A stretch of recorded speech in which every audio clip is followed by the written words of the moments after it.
Hello to all of you wonderful, unique beings. It is Tuesday, December 12th, and we're here to talk sports, and we will do so every Tuesday. We also want to show love to all those that are watching on YouTube. Uh, Subscribe, like. Let's get these numbers up for sure because I definitely want to do more and more and more lives, so you can see our pretty faces. And by our pretty faces, I mean Sam.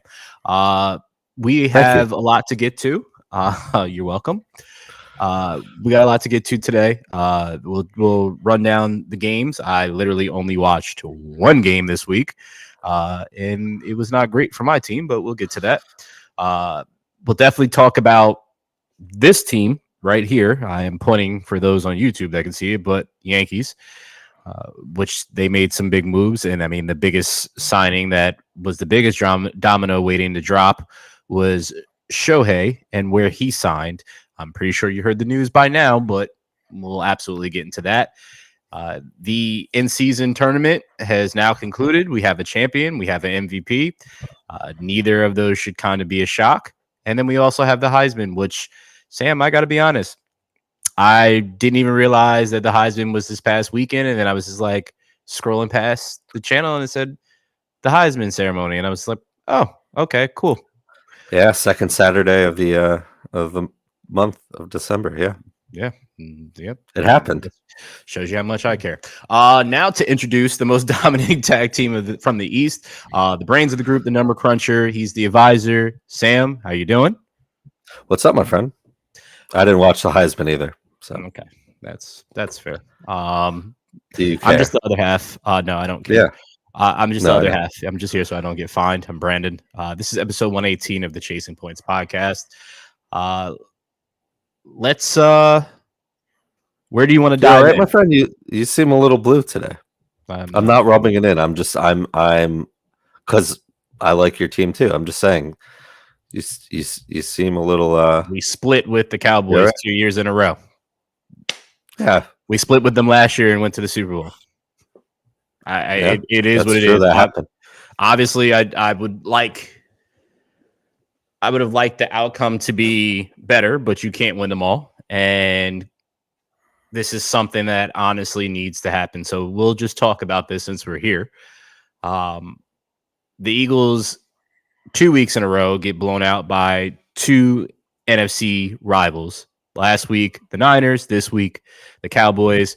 Uh, this time, the game was on Sunday Night Football at the good old AT&T Stadium, the big old stadium in Arlington. And Dak is showing why he is potentially the MVP. And right now, probably the front runner of being the MVP, which is so wild to even say something like that after watching him play for 8 years. But you got to give respect where respect's due. Dak has absolutely been balling, uh, getting the ball out so quickly, and it's something that he's openly spoken about how it's something that's changed his career, and he's upset that he just learned about it and learned this Yeah, process this year.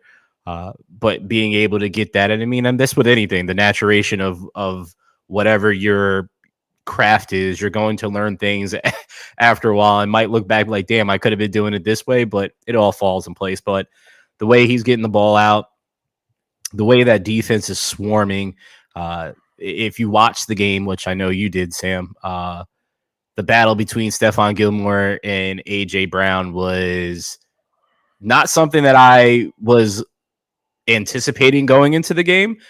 But AJ Brown, after calling Stephon Gilmore per him old after the first play, set him ablaze, and he made sure that he is a future Hall of Famer. And this is 2 weeks in a row that he shut down two phenomenal wide receivers. Last week it was DK Metcalf. This week is AJ Brown. Uh, but the Cowboys, that's the Cowboys side. And I also want to give props since we've lit him on fire several times on this podcast, Mike McCarthy. yeah. I Uh, was gonna go the, there. Yep. the play calling that he's had, the trust that he has in Dak. The offseason was all talking about we're going to run the ball more. We're going to run the ball more. And they have run the ball, but it's passing more. And it's because Dak is getting the ball out so quick. He's trusting him. Jack's trusting Ferguson, who's an emerging star on that team as well too, and CD has finally stepped into the true role of an 88 for the Cowboys. Now on the flip side, I have no idea what the hell the Eagles are doing. I just don't. The plays look super, super slow developing offensively. There's no separations from the wide receivers, which is actually something that has now been circling around since the defeat on Sunday night. But that Eagles players are frustrated by looking at the opposite side, meaning the Cowboys, and how quickly they're getting the ball out. Well, that also counts on you players. You guys got to get open. It also would help if they can hold on to the ball. Jalen fumbled the ball. It's his career high. I think it's 5 now this season, and it's his career high. AJ Brown, 2 weeks, well, actually twice this season, has caught the ball, ran, and got it punched out. Devontae Smith had the ball punched out. A ton of drops by Devontae Smith. So the three offensive names that you think of immediately when you think of the Eagles had major spots in this game that were costly, that dropping the ball, putting the ball on the ground in Dallas territory when you had an opportunity to potentially score. Now, let's talk about Swiss cheese. That's the Eagles defense, because there is nothing, what seems to be like nothing but holes on the Eagles defense. It doesn't help that Reed Blankenship went out with a concussion. That obviously did not help. Morrow is still absolutely getting destroyed. This is his first game with the Eagles. The defensive line, as Sam, we talked about this defensive line and how the defensive lines and offensive lines are pretty much the strength of the Eagles. And it looks like neither of them have been showing up, at least in the past 2 weeks. And I think it's also fair to say, Sam, and this will be my last point, is the starting off slow portion has caught up to them in the last 2 weeks. Now, obviously, with the Bills, they walked it off. The Chiefs, they started off slow. I think it's about 6 games that they've started off extremely slow. It's this time of the year. You can't be starting off slow. Their schedule gets significantly easier as the Cowboys schedule gets harder. I think the Niners schedule is somewhat easy as well too. I have to check it out. But you're heading towards the playoffs. And at this point in time, you just lost the number 1 seed. And now you're fighting. You can win out and take your whole division. All they got to do is win out, and they'll have the NFC East. But you definitely don't have the number 1 seed unless somehow, some way the Niners lose. So that was a lot that I said. I'm sure it was a lot for you to digest. But the floor is yours, good sir. Yeah, it's I didn't quite expect that outcome of the game, but we've talked about this Eagles team, and I guess I'll start there because that's where you finished. But how they've won the games they've needed to win, and ways for the most part, and unconventionally winning, and not all admitting. Every time I hear a soundbite, whether it's your head coach or Kelsey or whoever, Jalen, whoever it is, like, they know they're not playing their best football and they're winning. That's great. And can I chime in on that? Yeah. Because you obviously know I have a whole lot to say about this, but yeah, man. That's another point that I want to emphasize. Is a lot of talk has been about Sean Desai and Brian Johnson, 2 new coordinators. They replaced their offensive and defensive coordinator, and at times throughout the season, it looked like it wasn't an issue, right? But I don't just blame them. I blame Coach Sirianni too, because he's supposed to be a offensive genius like Brandon Staley, or no, he's a defensive genius. I'm sorry about that. Yeah, or he's not a genius at all.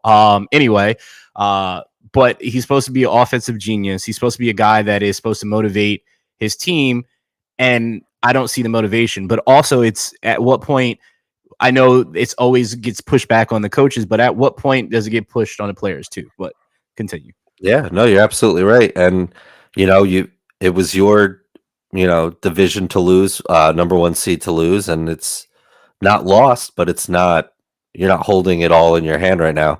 I would not, kudos to Dallas. I've been on this, you referenced it.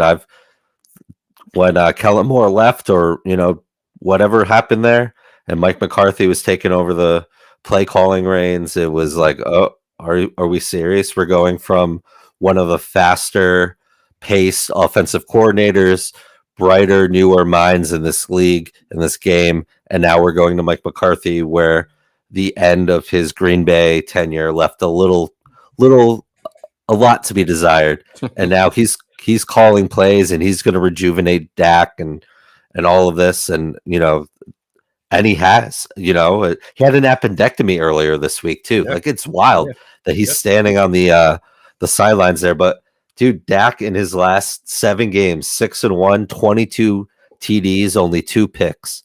This guy led the league in picks last year.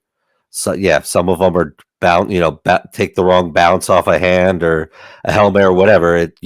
A pick is a pick. He led the league in picks. He, for all the trash talk that, and us included, Dak has received over the years, it's cool to see like him kind of feel like he's unlocked something, and he's feeling good. He's playing well, and I wouldn't want to go into Dallas in the playoffs. They've won their last 15 straight at home. Like, that's pretty impressive. So yeah, that now they're right there. They could they have a tougher task than the Eagles. Again, you play who's on your schedule. The Eagles have to play the Giants twice. The Cardinals are in there. So as you referenced, it definitely an easier end of the season, even though you just went through a gauntlet. Yeah. There, which literally playing the best teams in football, and all things they went considered, 2-2. They went 2-2. You went 2-2. Yeah. So it's not like one of those you sign up for it. You want to win them all or win 3 or 4, but you're still right there despite not playing your best. And the coordinator thing, we've seen it with every hot offensive or defensive team, right? Their guys get picked off. Sean McVay's guys been getting picked off for years, and Kyle Shanahan, and that's really the new coaches in the league seem to come from those guys, and now you get 2 new coaches from the Eagles, and it's bound to happen. It's hard to continue to capture that, what made last year's team special, but it's this year, and it's a league where you have to constantly tune and redevelop yourself, and maybe it is you're down down on the mat here. Maybe this is the point where like the urgency kicks in. You're well, you would have thought on. Yeah, well, yeah. I mean, you never know. We've sat here. I've made this reference a couple times.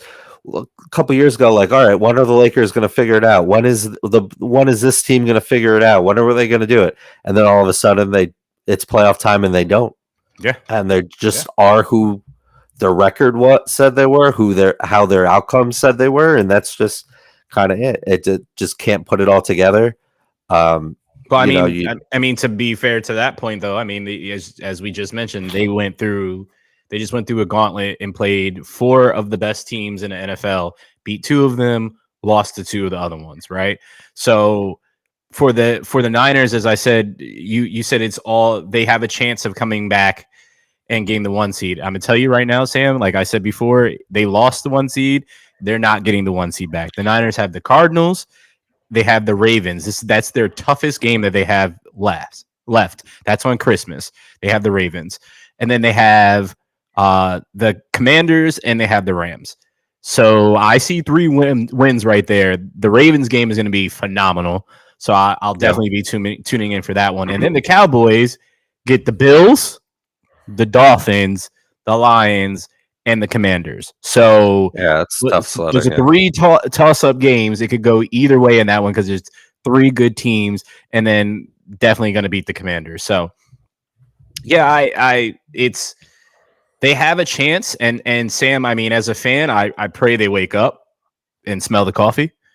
AJ Brown, prior to this game, I don't know if you saw the clip or not, but he said that basically we need to be more intense, and you'll see. He was saying to reporters, you'll see. Well, AJ, guess what? I'm still waiting to see. because I didn't see Yeah. not a damn thing. You literally did not score an offensive touchdown unless they scored it eventually that I didn't watch. But Dude, Brandon Aubrey scored more points than your offense. I Brandon mean, he's Aubrey is a also very good phenomenal. kicker. A kicker Phenomenal. that Right. didn't play college football at all. Yeah. He came from the It's MLS. wild, right? Just like I mean, how does it that makes sense happen? But though. it does. Yeah. No, it I worked mean, out. listen, he's kicking a soccer ball, which is inflated the same way a football is, and soccer players' leg strength is ridiculous. So it makes sense, and I wouldn't be surprised if now this is going to be the trend that people are going to look for guys that are in the MLS and be like, "Hey, listen, we know you don't make this much money here, but you can make it here in the NFL if you want to come and kick and watch it just happen." So who knows? Yeah. They've been going to Australia for so long. Maybe Sam the pot was right here Right. at Right in our own MLS. backyard, right? Yep. Yeah, no, it's a cool story to see that happen, and yeah, make some more money in the NFL than the MLS. I'd imagine. So yeah, it's a cool story. Both of our you know first dubs we were handing out were to the Cowboys. We kind of covered that. So who you got for your second dub this week after so far through week 14? Again, as I said at the top of the show, I did not watch football this week. I was out and about with the lady. We are trying to avoid all of you holiday shoppers out there because y'all are definitely out there. But the Broncos, after losing last week, Russ getting called out by Sean Payton in the actual meeting, which I love. I love a coach that holds their players accountable, right? Because it's always how I was taught is yes, you went out there and you did it. And if you did wrong, then you need to hear it, right? If there's corrective things, and if I'm telling you over and over and over again, I felt the same way with my parents. If I'm telling you over and over and over again, you essentially are warranted that conversation or to be called out for it, right? Because you know what you can do to fix it and what we need you not to do, and you're doing the opposite. So we know last week he threw that while they were driving down the field, he threw a game-ending interception. And then this week, the Broncos win again. And they beat the Chargers. Which I might as well just say this right now. Just do it now. Just get it. Good. Just do it. The L this week again. That has been the L in the past and will continue to be until he gets fired. It is Brandon Staley. I've watched friends tweet on Twitter, how is Staley still a coach? And I had a buddy that I play in a fantasy football league with and is a Chargers fan. And he said, I'm telling you as a fan, they don't fire the coaches until the season's over. He's like, it's just how they are, and they're not going to fire him until the season's over. And at what point, because it's now, I mean, when we're recording it's Monday, they still didn't fire him, correct, Sam? He's still there. Yeah, as far as I know. So you are wasting a potential Hall of Famer and Herbert. You are wasting money because they paid a lot for this defense, which you were supposed to be a guru of, and you guys can't win. You put up 7 points. 7. Nothing else. You didn't even make it competitive. Brandon Staley, I've said it before in here, Sam. I hate calling people out. I'm not a fan of calling for people's jobs, but there's a lot of other qualified coaches out there that can do a better job than him at this point as a head coach. And I know it's not an easy thing. I've never done it, but bro, move over. It's time to pass it on to somebody else. Pass the torch, bud. Justin Herbert also broke his finger. Oh, great. And didn't play a lot of the game, but still. Yeah, I just listen to last week's podcast or the week before, and it's all the same. Well, last week he got a pass, but I think the week before he did not. So yeah. Hey, it's going to happen. I mean, this Charger team has fired much better coaches, like Marty Schottenheimer after winning a million games. Yeah. So like it happens.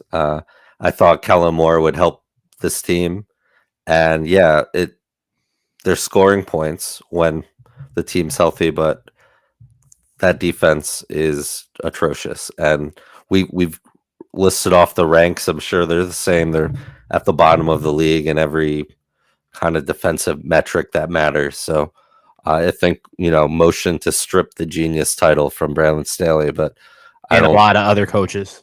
Yeah. So we've covered that though. So yeah, that's a dub and an L for you. I'll get into my last dub here is the Ravens won an overtime game with a punt return from Tylan Wallace, a Mhm. rookie who made the 53 man. Um, Exciting play, overtime punt return to win. Like it's really cool. But now the Ravens are in the driver's seat right now to lead the AFC.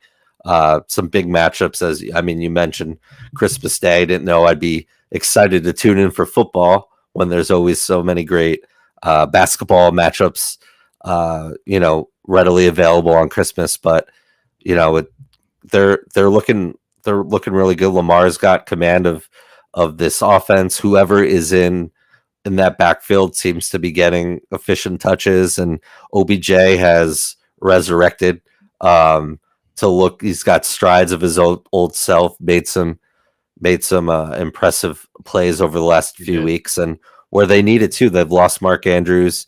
Rumors that he might be healthy for the playoffs, but he's not going to help them anytime soon. And the same Ravens team. You change the coordinator and the offensive scheme. Lamar's bought in. That defense is still, a nightmare, and a positive nightmare. You don't want to face them. They're very just true to this Ravens culture, this Ravens team that you and I have been so familiar with over the 30 years plus we've been sports fans. Uh, just opportunistic, hard, play through the lines and have great safeties and corners. Kyle Hamilton, a prime example of that. So yeah, they're in the driver's seat in the AFC, and it's certainly not over. But this team's looking pretty good. What about the Lions? They didn't look pretty good, and that's your last L. Yeah, just they've lost two of their last three. Just a brutal loss to the Bears. Justin Fields played really well. I'm not going to take that past him. I saw some stat that was like the games where over 200 passing and 50 yards on the ground. Like he's got a good number of those. He's playing. When Justin Fields is playing, he's playing really well.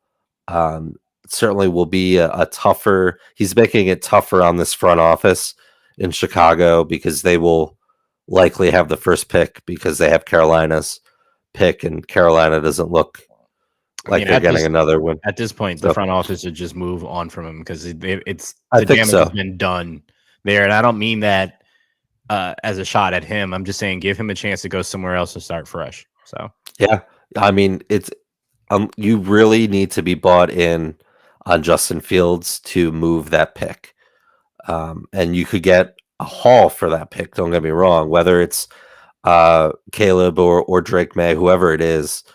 I mean, you can get a ton of capital, move back and grab a tackle or a guy like Marvin Harrison. That would be fantastic, but you really need to be sold on Fields. I just don't think they are. yep. But that said, the Lions they're not playing their best football. They've lost some head scratching games, Mhm. and it's just been a weird thing to watch. It's kind of like a sophomore slump, if you will, or a kind of. It's not Dan Campbell's second year, but they ended the year really strong last year. They spoiled Green Bay's playoff chances. They were a favorite coming into the year, and it kind of, even though they're 9-3, still top of their division, they're not playing well.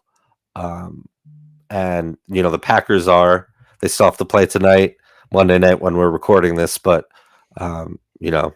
they you can't lose games like this in Mhm. December, and hopefully they'll, for their own sake, will right the ship because they're certainly a talented team. So they have my one of my L's here for And sure. your last L is the Chiefs. There's a ton of controversy with them after their game on Sunday, which I'm 100% going to chime in here after you lay the floor. So, why do you have them with Yeah, as your L? aside from you can't lose this game. Bills, who you've had some shootouts with in your house, Well, one of they the did. They did hardest, again.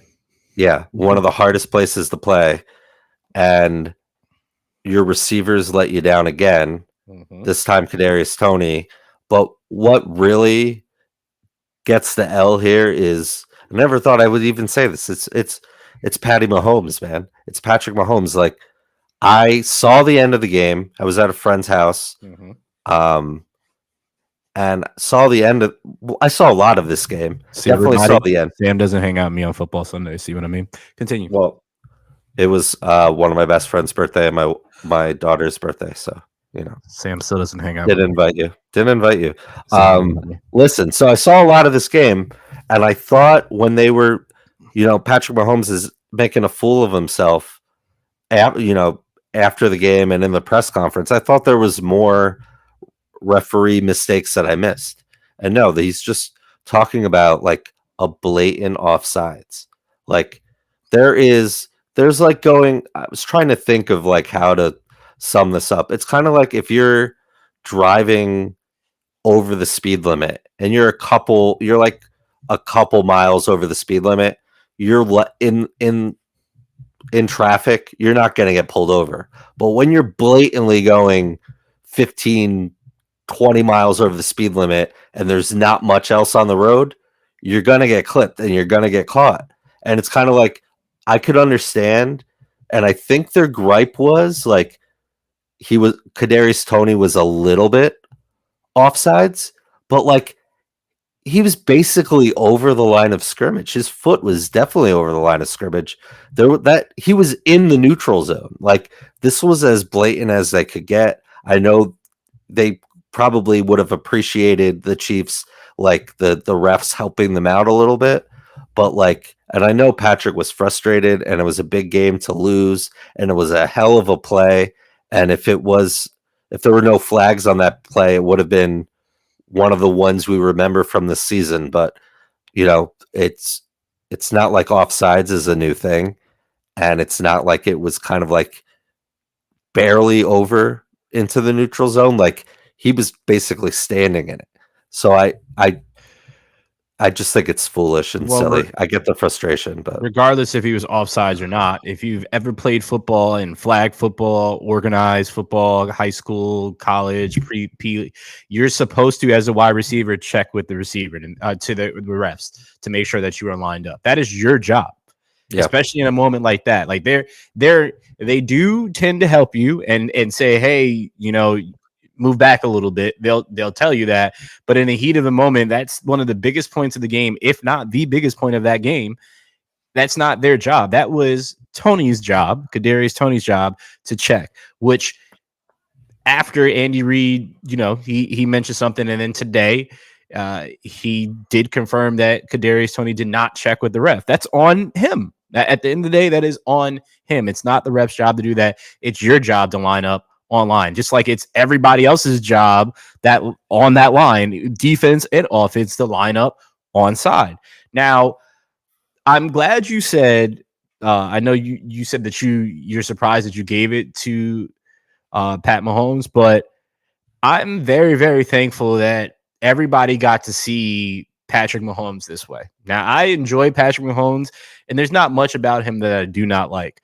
But this is the biggest thing about Patrick Mahomes that I absolutely cannot stand, is him complaining. And he does it throughout every single game.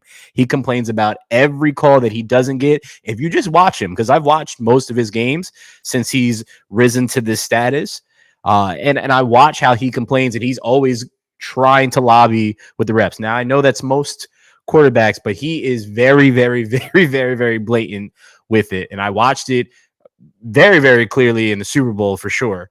And it's funny that he complains about these things, but when it's on the flip side and it happens, he's super highly upset, which I get. You want things to go your way, but it's not going to. It's not going to go your way the whole time. And there's many a plays earlier in the game that could have been made for you guys to be in a better position, but it is what it is. Like it's this is one that there's a lot of calls that I've seen throughout the season from refs and that I absolutely cannot stand. And I'm pretty sure a lot of people have a lot to say because it's been a major topic this season is the plays or the play calling of the refs. But this is not one that's on them. And this is on Kadarius Toney and the Chiefs. But to your point, that play would have been phenomenal if that game ended that way. Boy, oh boy. I think what I'm paraphrasing here, but Patrick Mahomes said repeatedly to take away that greatness. I hope they show that play when Kelsey gets into the Hall of Fame. Like, what? To take away, like, yeah, okay. What was that? And I'm You know, going to be a bitter Chiefs fan right here, which I don't normally do on this podcast. Okay. Took away a chance of Jalen.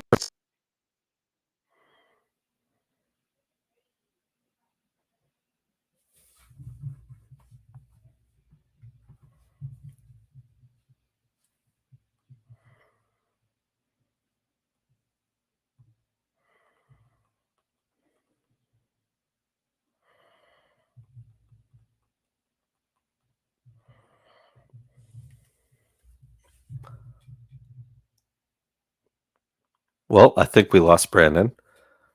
I assume we're still live, right? It's podcast.